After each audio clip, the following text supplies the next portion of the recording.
Hello, everybody, and welcome to this Vox Europe Live on Green Finance. Before introducing and thanking our guests for today's conversation, we'd like to very warmly thank Vox Europe subscribers and shareholders for their support. It enables us to keep hosting such events, keep translating and publishing quality journalism throughout investigations and great cartoons, and last but not least, stay independent. This event is in partnership with the Berta Foundation, European Investigative Collaborations, and Second Degree Investment Initiative. I am Catherine, editorial director of and co-founder of Vox Europe, and I'm based in Paris. Hello, I'm Gianpaolo, and I'm speaking from once in a while sunny Brussels.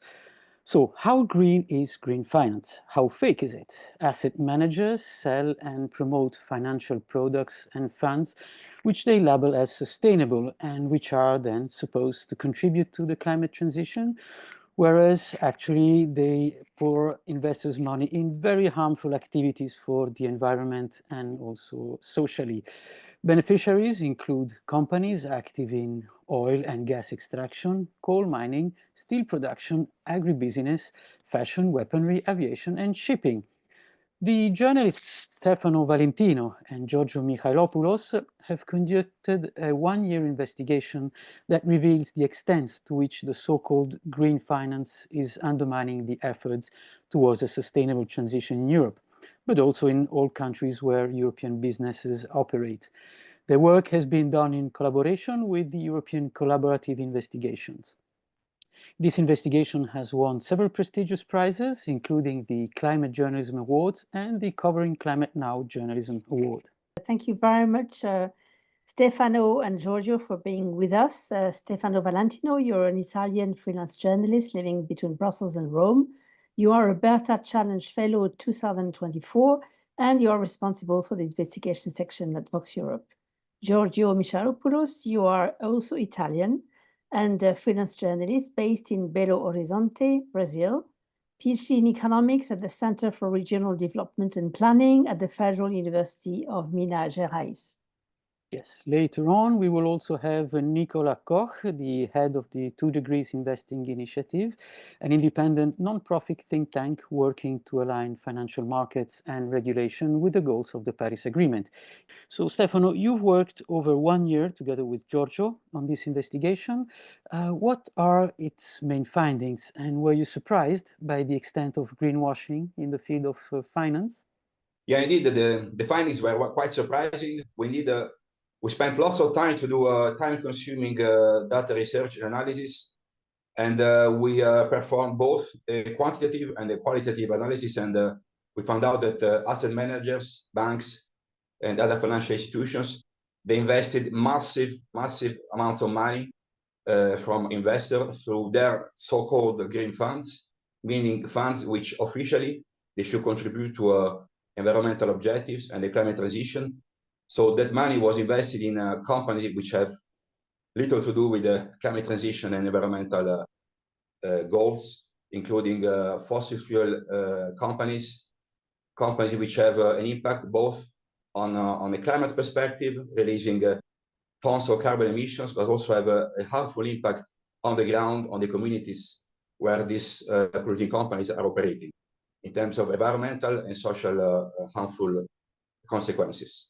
And we also found that lots of these green funds marketed by asset managers across Europe, they claim in their public documents shared with investors that they want to achieve social environmental goals, for example, reducing carbon emissions, reducing air, water pollution.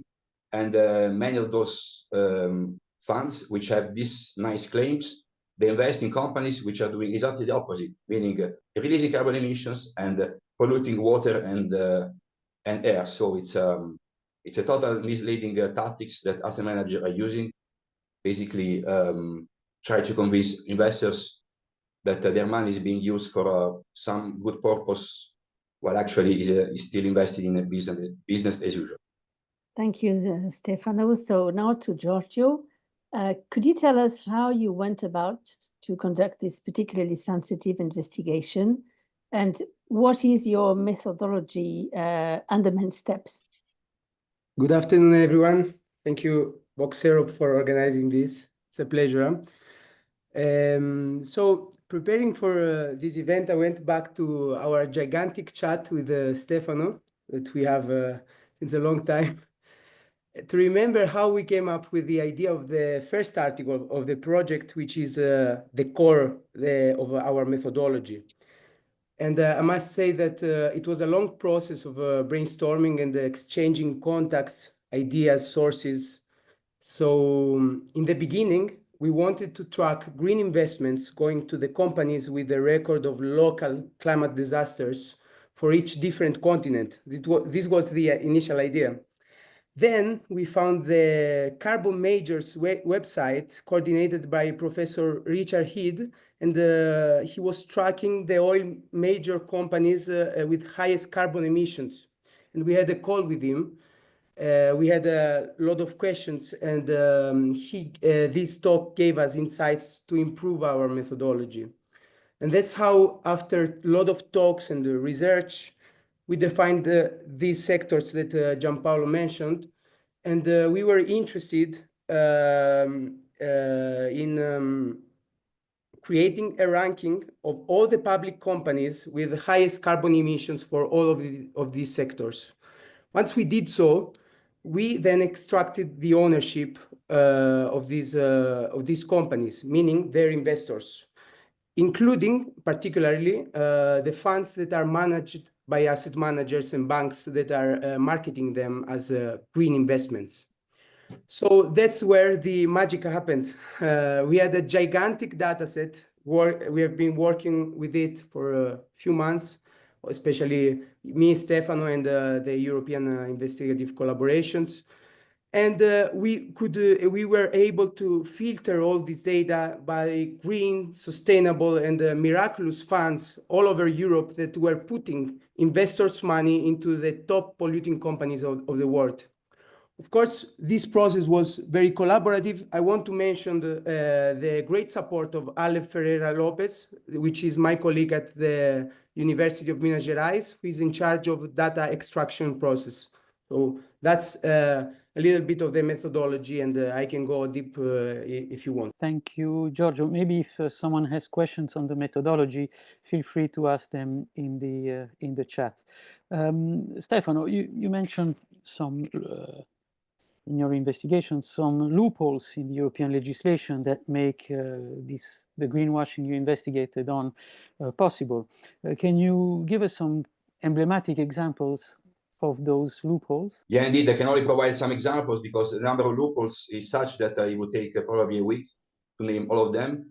So the EU made a kind of effort to regulate the market of green funds through a specific legislation which requires asset manager to disclose both the negative environmental and social impact of the companies in which they invest money through their green funds, but also the benefits. The problem is that lots of the definitions and requirements are a little bit too lax and loose, and as a result, asset managers, they can decide their own criteria according to which they define whether they manage to achieve the environmental social goals and how they measure the adverse impact on the ground and from a climate perspective of the companies which are in the portfolio.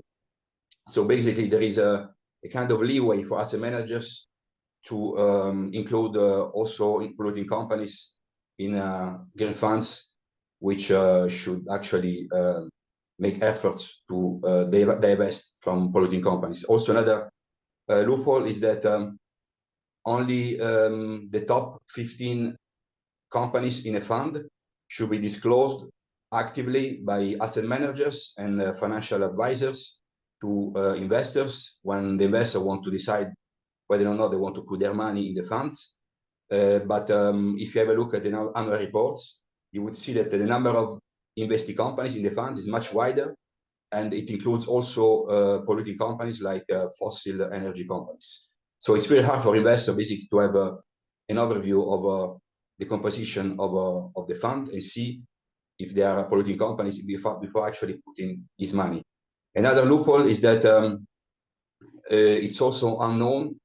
As a manager, they don't have to disclose the name of the companies that they consider as functional to achieve their environmental and social benefits. So basically, there is no way to know which companies are considered by the asset manager as the good ones as compared to the bad ones. Also, the asset managers they can use their own data from companies themselves. They can use data from rating agencies to assess the environmental performance of each company in the portfolio, but they only need to put the link to the source of the data, but they don't have the requirement to actually say which specific data they use to assess the environmental performance of each company. So basically, there is no way to scrutinize the assessment analysis made by asset manager when they decide to create their portfolio. And then the most important loophole is that the EU legislation is a disclosure regulation, not a product regulation. That means that asset manager, they can name the green funds with a very fancy names evoking public good, like green, climate, environment, responsible, whatsoever. And so actually naming the funds with these nice names, they can draw the attention of investors and eventually convince them to put their money in funds which, in terms of composition of portfolio and harmful social environmental impact, they don't reflect actually the positive labeling. So this is the list of the main loopholes. Okay, thank you, Stefano. So there's already a first question from the audience, a question from Harald. Harald is asking if you work together with Urgewald, which I guess is a Nordic organization. This is a question for me. So for both of you, actually. Throughout our year of investigation, which has been supported by the Berta Challenge fellowship program, of which I'm a fellow this year, we got in touch with lots of NGOs, both to have their feedback to positively redirect our work, but also to share with them our preliminary results. We have done lots of video calls with them, and we also had a chat with Underwald, who is based in Germany. Thank you, Stefano. Giorgio, what disinformation, deception, or misinformation tactics do asset managers use? Could you give us some example? And I have a second question. What role do media's coverage play in misleading information and why? This was actually a fascinating part of the investigation, because until a certain point, we have been working with misinformation related to the mere fund, the product, the final product that goes to the client, to the final investor. For example, as Stefano was mentioning, the fund sold to the public as green, ESG, clean planet, while buying shares in fossil companies, fast fashion, and so forth. But for the investor to reach this product, this kind of product, there is a chain of communication, of corporate communication, and of course, misinformation, starting way far from the single investment product. And the chain starts with the corporate website of asset managers and banks with fancy images of green mountains, solar panels, and so forth, calling for sometimes for a carbon neutral planet through their sustainable investments. That's what's happening in their website, so you can check it. We made a list as well in our third article. So these corporate pages makes investments from BlackRock, JP Morgan, and others look like the perfect sustainable package.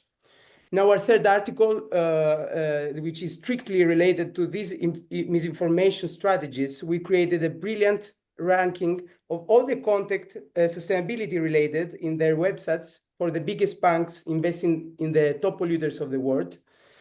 And you will see that we collected graphic and text elements selling their sustainable strategies, and on the other side, their billions investing in the top 200 polluters of the world. So this green and bright look on their corporate websites goes beyond, because of course, as Catherine was mentioning, media often publish articles and interviews about the sustainable strategy of asset managers and banks, and don't even fact check what they are publishing.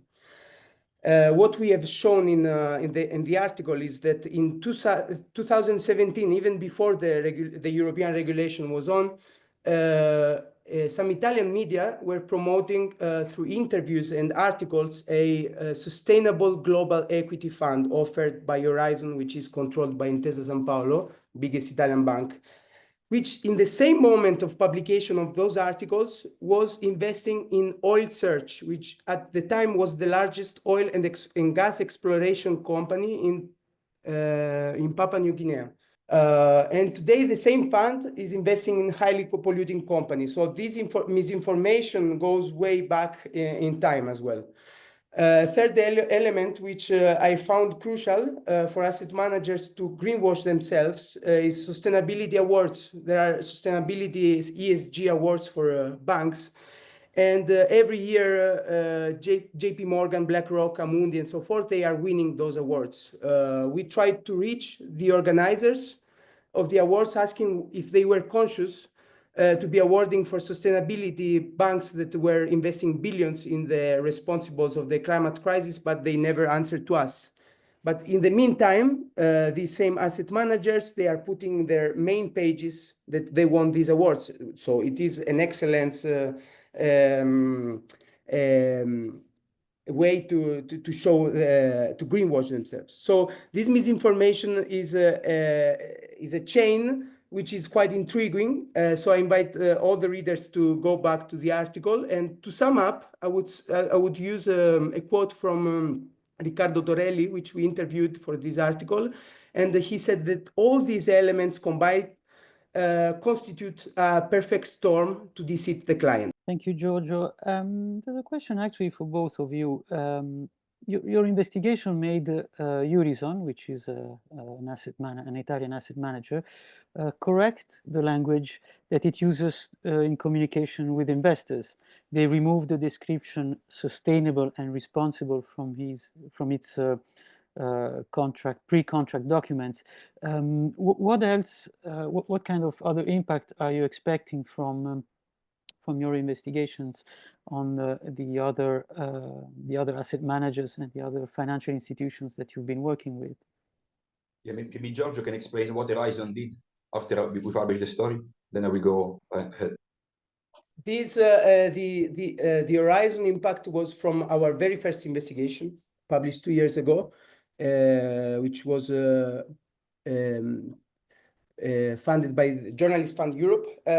This was with all the findings that we had and interviews with the European Supervisory Market Authority. We went back to Horizon, which is controlled by Intesa Sanpaolo, and they had to change the pre-contractual disclosure for hundreds of funds, because we have seen that they were using the words sustainable and responsible for funds that were investing massively in oil companies, fossil companies that were profiting from the Russian invasion of Ukraine.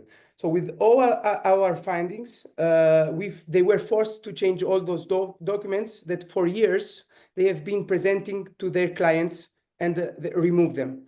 So the good thing is that we had an impact. The worrying thing here is that without our journalistic work, Horizon would be probably still using deceiving words in all these documents. And this raises a big issue for supervisory national authorities.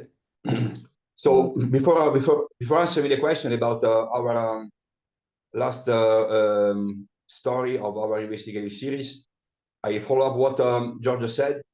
So our investigation targeting one specific fund marketed by Horizon Asset Management arm of Intesa Sanpaolo was just the beginning of our collaboration. Thanks to the Berta Challenge Fellowship support, we managed to expand our investigation to all asset managers which are marketing these so-called green funds across Europe. So we moved away from one asset manager story to thousands of green funds marketed by hundreds of asset managers. So that was a big progress for us. And in our first story published this year, we exposed the asset managers and the green funds which invest the most in top 200 carbon emitters around the world. So we made a story based on data, a story made of a reference to EU regulation based on expert views. Then we moved even forward and we wanted to do something more. We wanted to include the human dimension, the human aspect in a greenwashing and misinformation story on green finance, because it's very important to show the faces of the people who are affected by the polluters sponsored by these green funds, people on the ground. You will hear our community members from South Africa and Germany talking about this later. And we also wanted to show the greenwashing from the perspective of retail investors. All readers of Vox Europe, many readers of Vox Europe, many readers of the media outlets with which we collaborated to share our stories and maximize our impact in different countries, may actually be retail investors who want to put their money in these green funds to make, of course, some profits, but also to contribute to the climate transition, to make our world better. And they are exposed to the risk of actually being trapped and misled by this greenwashing scam. So the last story we published yesterday, it's a case of a fund marketed by Allianz, which is the largest insurance company in the world. And this green fund claims to contribute to reduce water and air pollution, but actually is investing in one of the top polluters in Germany, RWE, which is polluting both water and air in the northwestern part of Germany, on the border with Belgium. And we interviewed people in Germany who are affected by RWE. And I also made an undercover meeting with a financial advisor, pretending to be an investor. And actually, I made him declare in front of me that no polluting companies was present in this Allianz fund called Clean Planet, while actually RWE is in the portfolio. So that shows that every reader, every retail investor can actually be exposed to this greenwashing, and this actually makes the story much more, let's say, resonating to people's mindset.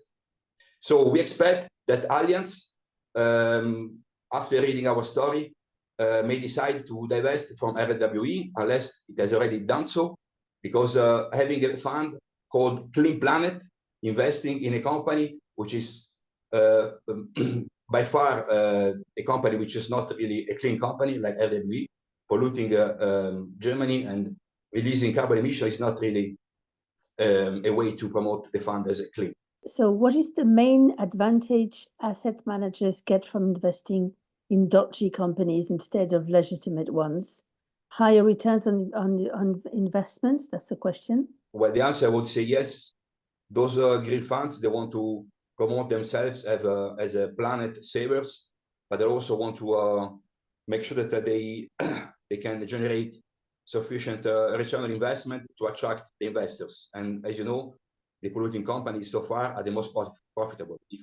If an asset manager wants to draw the interest of investors, sometimes it doesn't have many choices than including polluting companies, but maybe Nicolas Koch will have different views, so let's see later. Thank you, Stefano. So there's another question from the audience from Stefania.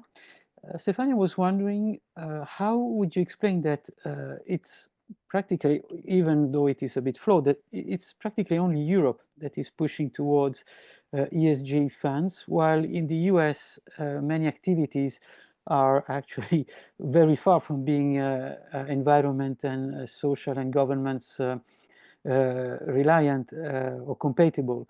There are several examples of bills that Stefania is recalling, and also the fact that they are, she mentions the fact that BlackRock, the biggest probably asset manager in the world, as an American company, has maybe a lot to do with the fact that ESG is not that popular in the US. What's your view on that? I don't know who wants to answer, Giorgio, Stefano?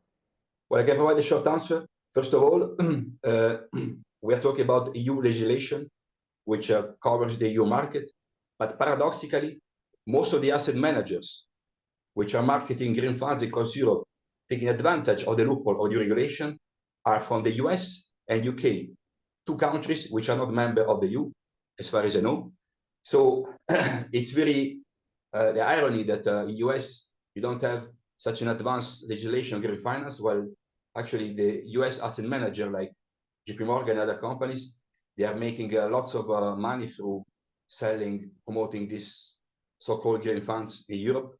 I can also say that in the US, the legislation may not be so stringent, but in the US, it happens that public authorities sanction asset managers for greenwashing. In Europe, we have a nice legislation, but the enforcement so far has not been as good as it should be on paper. National authorities, they haven't sanctioned or imposed a fine on any asset manager so far in Europe. I don't know if Giorgio wants to add something.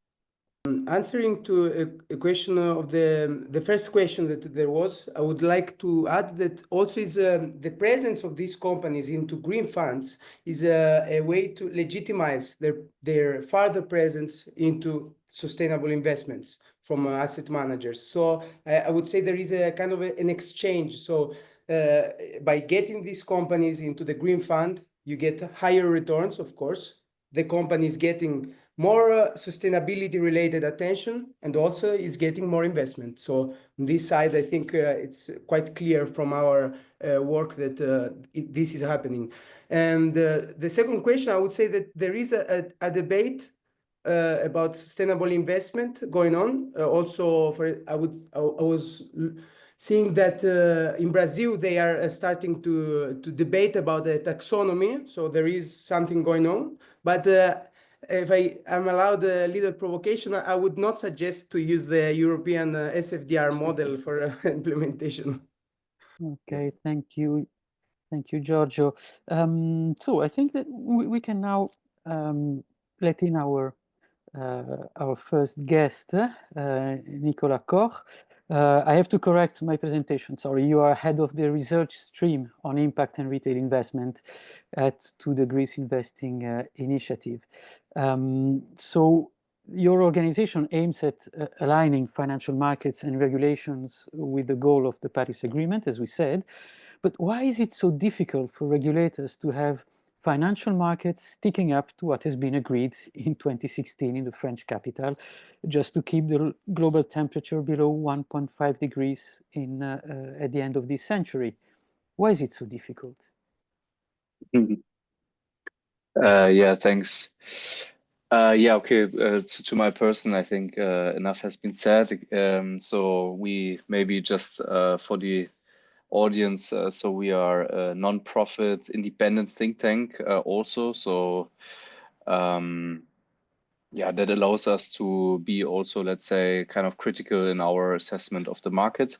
Why is it so difficult? Well, because it's a very complex topic, and we don't even have all the answers how to tackle climate change, really.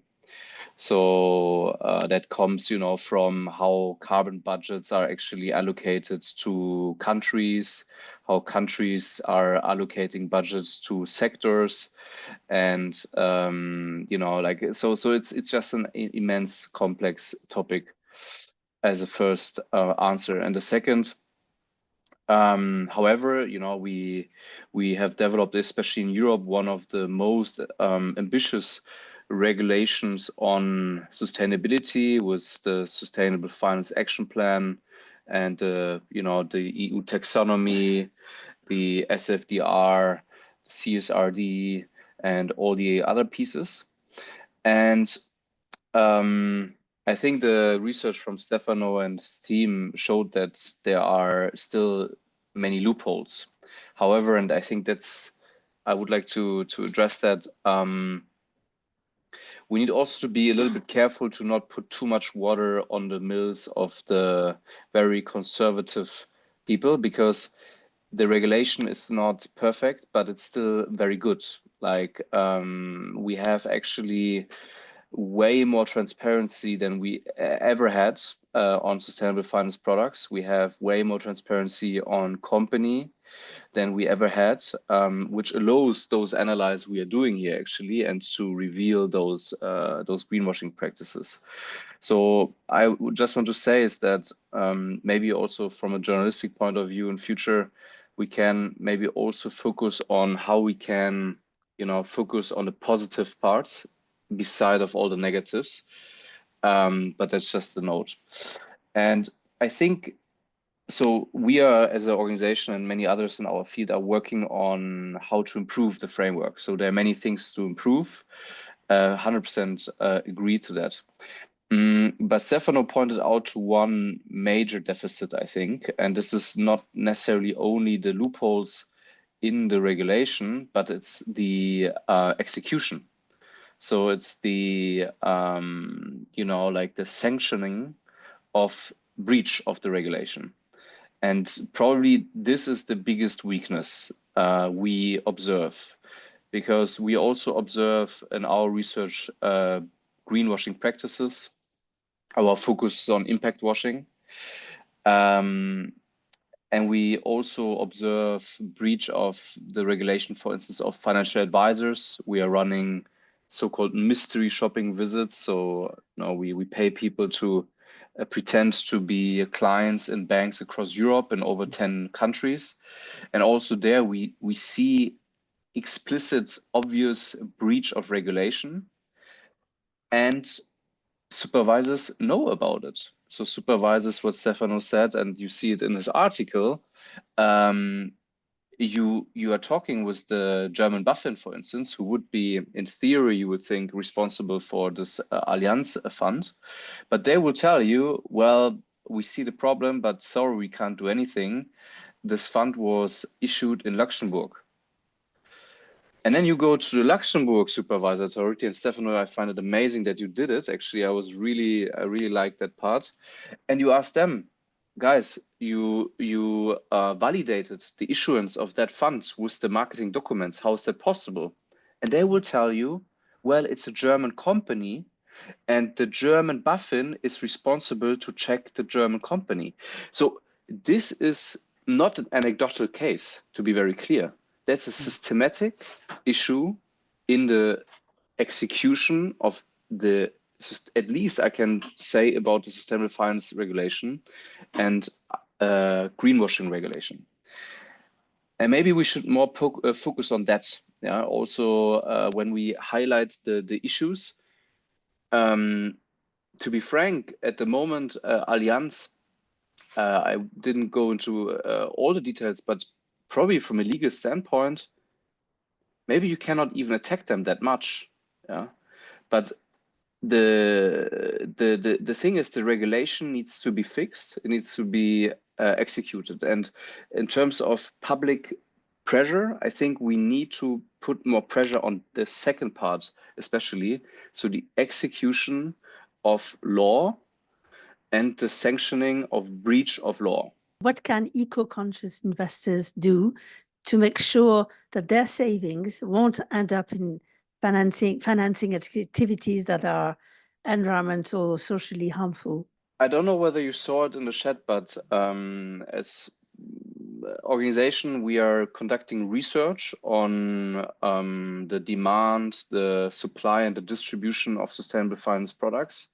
But we are also developing tools which should be applicable for retail investors, but even for journalists, yeah, and other end users. And you can check the My Fair Money platform. My Fair Money, I also put it in the chat. And this is an independent public platform where eco-conscious investors can go, and they will find educational material about the subject.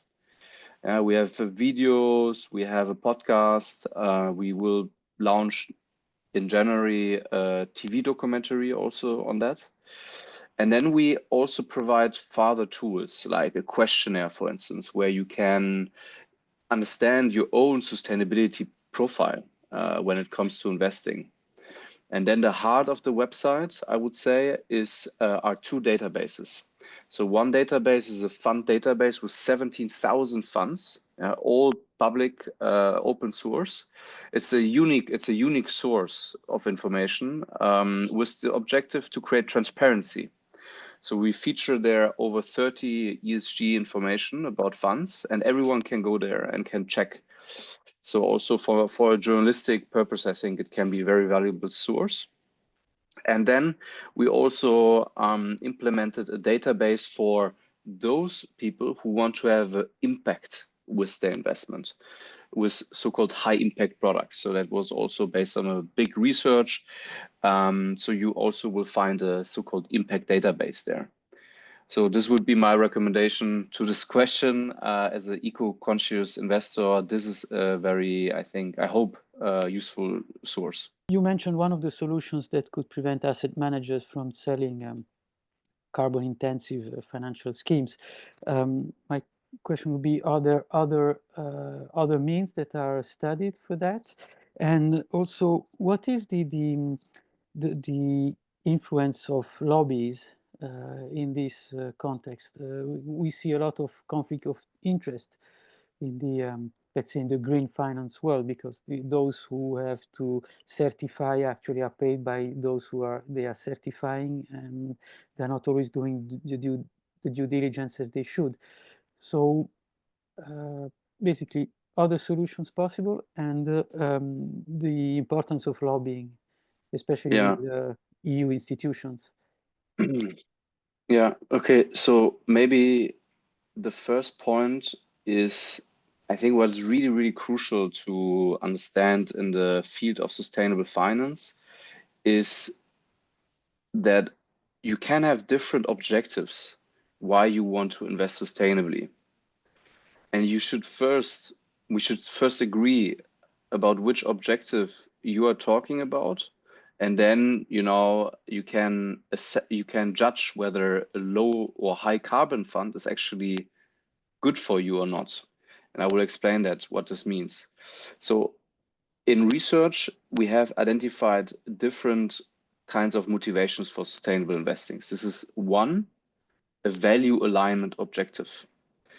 A value alignment objectives, these are people who say, I have my principles and I just want to avoid investing in companies which are not aligned with your moral values. Maybe high polluter companies. Or from a value perspective, you only want to invest in clean companies, from your moral values oriented. That's the first motivation. The second motivation is impact.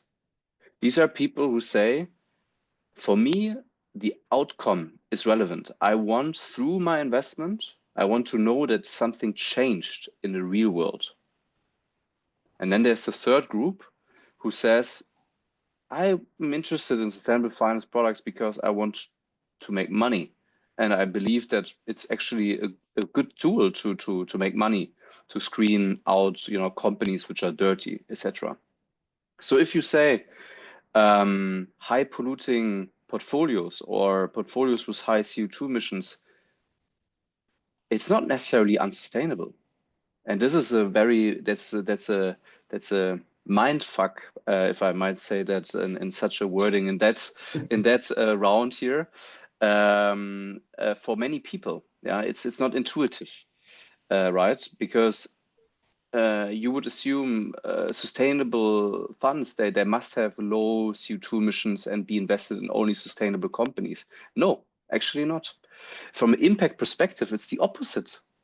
So from an impact perspective, you might actually invest in not sustainable companies today, and to push them with your shareholder rights and your engagement, to make them more sustainable.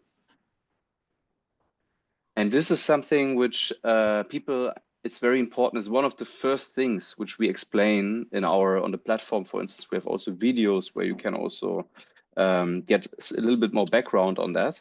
But this is the first thing people must understand. What is your objective? Do you just be aligned with your values, or do you want to have an impact, or do you want to invest sustainably to optimize your financial returns? And of course, you can have a mixed profile, obviously. But this should be very clear to you. And by the way, we asked 14,000 European people already that question in 14 countries. We have a very good picture about how people think about that.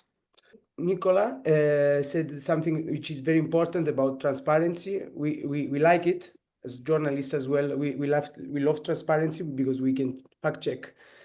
The problem I think for the final customer, the regulation goes, the European regulation goes towards transparency in all the financial sector.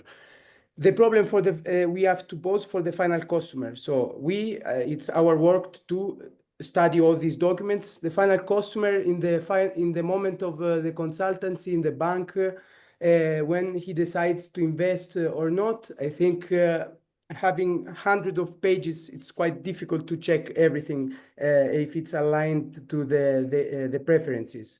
So I think this is something that we could think about when we think about the legislation. About the impact of the investments, this is also something very important because when we faced the asset managers asking why they were investing into those top polluting companies, they always answer to us because we are able in this way to push them towards transition, which is right. We would like this to happen, but so far we have no proofs of that. It's something that has not been proven to us from the asset managers. So I think it's very important when we think about the impact that we push this discussion, but so far asset managers didn't prove to us how they are voting in shareholder meetings, how they are doing the engagement, how they are monitoring their impact into these companies, and how they measure their impact into these companies. So this is the fundamental issues. And also the European regulation actually does not say anything about the engagement. And I think it's important that we talk about this with the authorities. So there is not a standard about this, and asset managers investing to these companies are not actually obliged to push them for carbon neutrality. So yeah, we should have some incentive scheme, I think, into this issue. So I and Giorgio, we are going to be on a long journey. The Berta Fellowship that supported our investigation set the founding stone of our future storytelling, investigation on green finance, and we really want to make an effort to go on the ground and expose what's happening really at local level as a result of greenwashing in a financial sector. So we really would be happy to expand our collaboration network with NGOs, journalists, media outlets who want to join forces and expose this issue. And as Nicola said, also to promote the solutions, because of course readers need to be also fed with hope and not only with the dirt. Absolutely right. Thank you, Stefano. We're a bit running a bit out of time, but maybe we have time for one question from the audience, if there is one. In this case, we will stop the recording and open the microphones. Jen, I think Nicola wants. Yeah, Nicola. Nicola, okay, you raised your hand. Yeah, sure. Yeah. If I may quickly just yeah, I think what Giorgio just said is very relevant. Indeed, so far the first version of the Sustainable Finance Regulation was focusing a lot on transparency, and we see it's not sufficient. But not only we, also the Commission sees it. So maybe to give you a little bit more background, I'm also part of an expert group, which is basically consulting the European Commission. It's called the Sustainable Finance Platform. And there we developed a recommendation which is much aligned with the broader consensus actually from industry as well as NGOs, that we need, beside of transparency, performance requirements. So this is the next evolution of the framework. And what we will have probably is that we will have categories of products, of sustainable finance products. And there will be probably a sustainable category, which is supposed to have up to 80%, let's say, or 70% only sustainable companies. Then there's a category about transition finance products. So investing in companies which show that they are transitioning. And the third category might be there, which is kind of basic ESG products. And what we advocate for, and this is, I think, the key missing piece in all that, yes, we need to set requirements, already a good step, but even more important is that we have information about the impact of the financial products. Because at the moment, we know from our surveys that 50% of the people in Europe, they want to have an impact as an objective. However, these people are completely fooled at the moment. Yeah, so rather in the financial advice meeting or in the marketing, as well as in the overall product supply, those people are completely left behind and they're systematically misled. We can show that based on our research. On the other hand, this value aligned group, they are more or less already covered by the regulation, which creates transparency about the companies and also the products actually, which are more using this alignment strategy. So what I want to say is we advocate also in this expert group where, by the way, Allianz and AXA, etc., they are also part of, that impact must be integrated. And I think also from the media, what would be actually really great is that once this is published, this recommendation, it will be published this month, that the more support we can get on that very important topic, that impact must be defined and integrated in the framework by the European Commission, the better it is.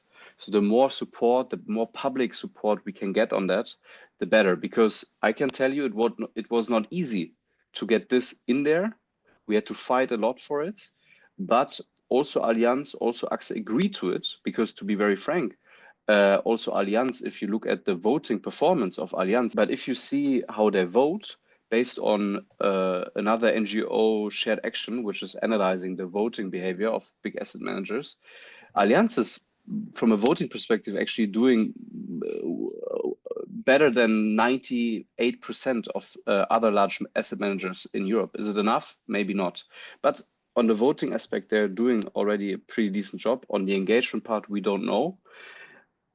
The big problem in this fund was also what we discussed with Stefano and what we just heard from the team also, is that they do not make the proof, right? They say, yeah, we make engagement, but they don't give any information. How did they change RWE now? But in future, if we can get this information, yeah, then we could classify financial products as impact generating financial products, and this can be then used by the financial advisor in a very easy way for an impact-oriented client. Impact clients will never understand those details. Clients are never supposed to read 100-page documents. Yeah, it's obviously not the case, but the advisor needs also to have a very simple indicator, a box, yeah, which is ticked. And the box should be called impact generating financial product. And if this is ticked, then you can recommend that product to the client. So this is the way how the regulation should go in our view, and also from many other NGOs. And it would be great to have also public support actually about that, because often we are alone. We are doing all this research, and from journalists at the end, to be very frank, we get articles that everything is crap, which is also true to the most extent. But there are so many ideas how to improve. Why don't we communicate more on these excellent ideas, how we can fix the problem? But yeah, as Stefano said, both is important. And yeah, I will stop with that. Thanks. Thank you, Nicola. So we won't have more time for questions, direct questions from the audience. Sorry about that, but we had a lot of interesting intervention and testimonies. Let me remind that at the end of Stefano and Giorgio's investigation, we will publish a handbook for those who want to investigate on the same topic. So now, thanks everybody for attending and participating in this live event, and thank you so much Stefano, Giorgio, Nicola for being with us today, and many thanks again to our subscribers and shareholders who make this possible. To all the others, don't forget to subscribe to our newsletter and follow us on social media. The link to the newsletter is in the chat. So please don't hesitate to share it on your networks. Keep posted for the next Vox Europe Live. Thank you very much again to all of you, and see you very soon.